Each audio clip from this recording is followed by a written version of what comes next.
한겨레와 확연히 다른 보도. 2009년 조선일보와 2019년 조선일보. 지난 20일 법무부 검찰과거사위원회 이하 과거사위가 장자연 사건 최종심의 결과를 발표했습니다.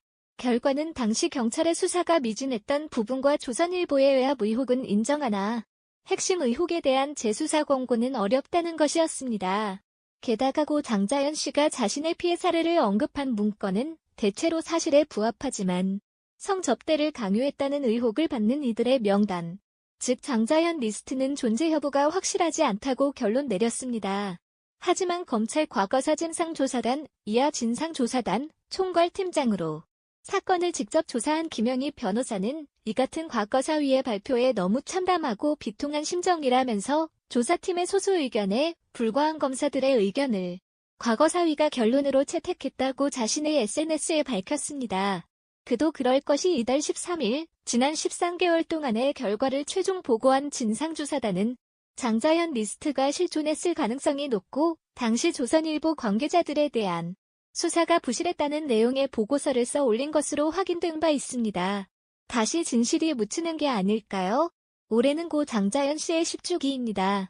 민주언론시민연합은 그의 10주기가 있었던 3월부터 진상조사단의 활동이 마무리된 지금까지 장자연 사건 관련 보도를 취합해 분석했습니다. 공소시효를 넘긴 의혹이 대부분이라는 결론이 나왔고 더 이상 강제 수사가 불가능하다 하더라도 밝혀진 진실과 밝혀야 할 의혹이 무엇이고 또 은폐하려 했던 이들은 누구인지 기억하는 작업이 중요하다고 생각하기 때문입니다. 부실 수사에 대해 검찰과 경찰이 어떻게 반성하고 변화하는지도 우리가 지켜봐야 할 부분입니다. 그동안 우리 언론은 어떤 진실을 국민들 머릿속에 남겼을까요? 보도량과 내용 자체가 다르다. 기준이 된 3월 1일부터 5월 14일까지 고 장자연 씨 사건과 관련해 집년을 기준으로 5개의 일간지의 보도량을 집계한 결과 총 108건이 보도됐습니다. 가장 보도량이 많았던 것은 한겨레로 총 32건을, 가장 적었던 것은 동아일보로 15건을 보도했습니다. 두 일간지의 보도량은 2배 넘게 차이납니다. 가장 많이 보도된 주제는 진상규명이었습니다. 총 31건이 보도됐습니다. 그러나 그 비중이 28.7%로 높진 않습니다. 총 30건으로 집계된 기타에는 장자연 사건과 버닝썬 사건이 하나의 사건이라고 주장한 칼럼, 경향, 한겨레도 있고 김학의 사건과 장자연 사건을 다루며 고위공직자 비리 수사처가 설치돼야 한다고 주장한 칼럼, 경향, 한겨레도 있었습니다. 그 외 MBC 뉴스데스크에서 윤지호 씨 인터뷰를 하면서 잃었던 논란, 경향, 동아을 다룬 기사와 장자연 사건은 공소시효가 지났다고 알리는 기사, 조선, 도 기타로 분류됐습니다. 이처럼 기타의 여러 기사, 칼럼이 담겨 진상규명 관련 보도가 차지한 비율과 기타의 비율이 비슷하게 27.78%로 나타난 것입니다. 그 다음으론 정부의 입장을 전한 기사가 총 16건으로 세 번째로 많았습니다. 이는 동아일보와 조선일보가 각 사건씩 쓰면서 보도량이 늘어난 결과입니다.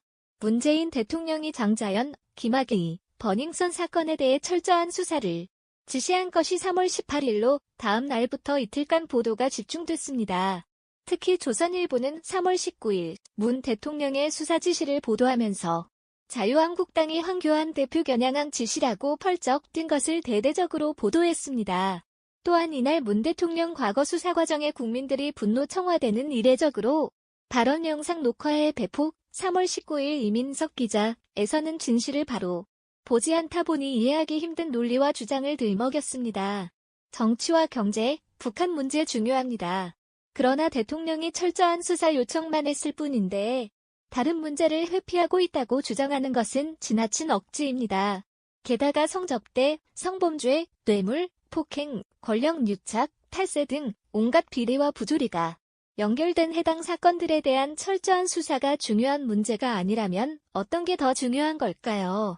이날 다른 기사 김학의 사건, 특수강간 혐의 적용된 공소시효 남아 3월 19일 윤주원 이정구 기자에선 강간죄나 강제추행죄의 경우 공소시효 10년까지나 처벌이 어렵다.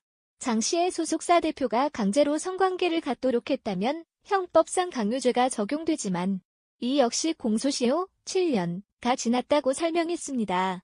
조선일보 사주 일가가 관련돼 있단 말은 한마디도 없었습니다. 당연하게도 진상규명을 요구하는 기사, 칼럼, 사설은 조선일보에 단 하나도 없었습니다. 10주기에 맞춰 장자연 꺼낸 경향, 한겨레.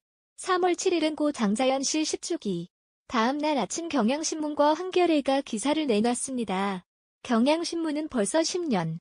장자연 진실 깨어나나 3월 8일 정대현 기자에서 성접대 대상으로 거론된 인물들은 단 한 명도 처벌받지 않았다.